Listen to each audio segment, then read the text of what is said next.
We also want to welcome Professor Richard Silla, Dick Silla, our chairman of the board.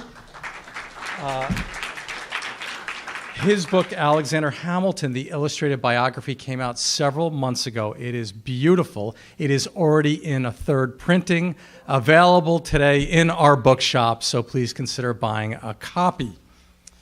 Now, today we're going to hear about the incredible project that Columbia undertook under Harold Syrett for the definitive papers of Alexander Hamilton.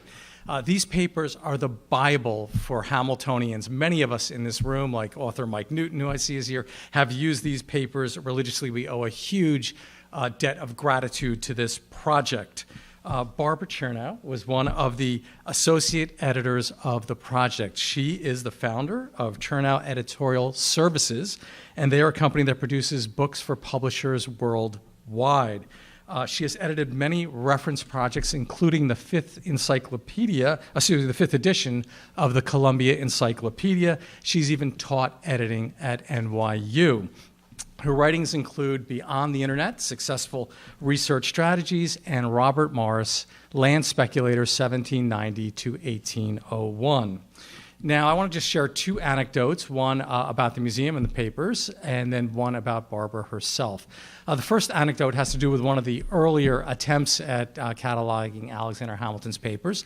In 1904, Henry Cabot Lodge tried to do so, and the museum happens to have a copy of these. And several months ago, I was looking for a particular paper, and I didn't have that copy of the papers of Alexander Hamilton, the Columbia edition. So I went down with Syrett, our collections manager, and we picked up the edition.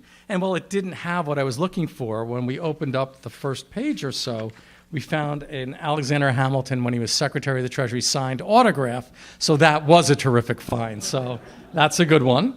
But the second one is about Barbara. And 25 years ago, a seminal work called The Age of Federalism, I'm sure many of you are aware of it, was written. It won the Bancroft Prize, Stanley Elkins, Eric McKittrick. And in that book, which is so well received, they talk exactly about Barbara. And I'm going to share with you what they said. And they quote that the most useful of all, an impressive scholarly essay by Barbara Chernow, which performs the valuable service of examining all the evidence, and it was about the Reynolds affair, from every variation of the story. That is incredibly high praise for our speaker today, and it is my pleasure to introduce Barbara Chernow.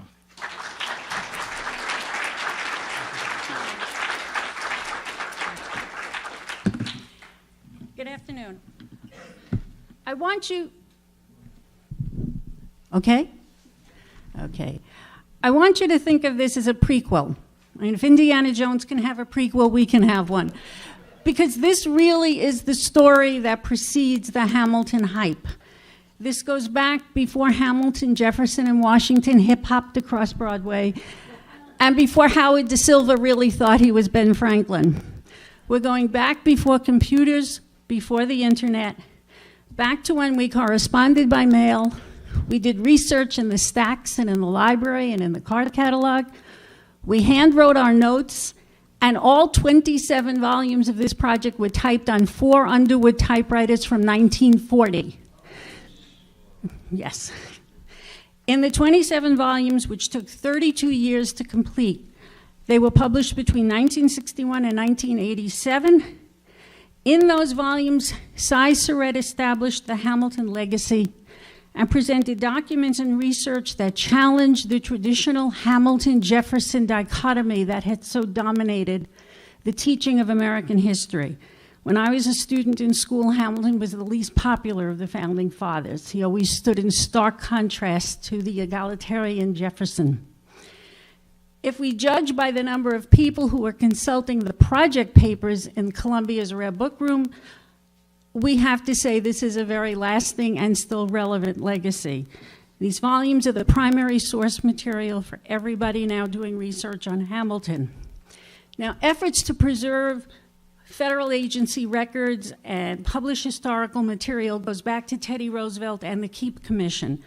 But it was not until 1934 that Congress created the National Archives, and with it, the National Historical Publications Commission. In 1938, Columbia University Press, always anxious to publish the papers of the university's most famous alum, commissioned this study. Albert E. Smith, who was a professor at Bard College, was asked to analyze the various existing editions of Hamilton's writings. He produced a report the following year saying a new edition was needed, but the war came, and with the war, the end of that project. After the war, things were different. Patriotism was high, prosperity seemed limitless. These were years of great optimism. The cynicism of the 20s and the 30s, the years of the Depression were gone. And the first project to start was the Jefferson Papers under Julian Boyd at Princeton. In 1950, Julian presented Volume 1 to President Harry Truman, and Truman was so impressed that he proposed a comprehensive program to publish public and private writings of persons who were essential to the United States. And in 1951, the National Historical Publications Commission proposed 4 projects: Franklin, John and John Quincy Adams, Madison, and Hamilton. Once again, Columbia University Press was eager but poor. In 1955, Time Inc. provided the starting grant, supplemented by money from the Rockefeller Foundation. As the years went by and the turbulent 1960s erupted, funding for these patriotic projects dwindled, particularly for those projects focusing on what became known as the Great White Fathers projects. New projects were based on more diverse subjects, and they were abridged, because the truth is that these comprehensive projects became much larger than anyone expected. I saw in one very early letter, Syrett thought it would come to 7 volumes, and we came to 27. Yeah. However, this project had been very well received.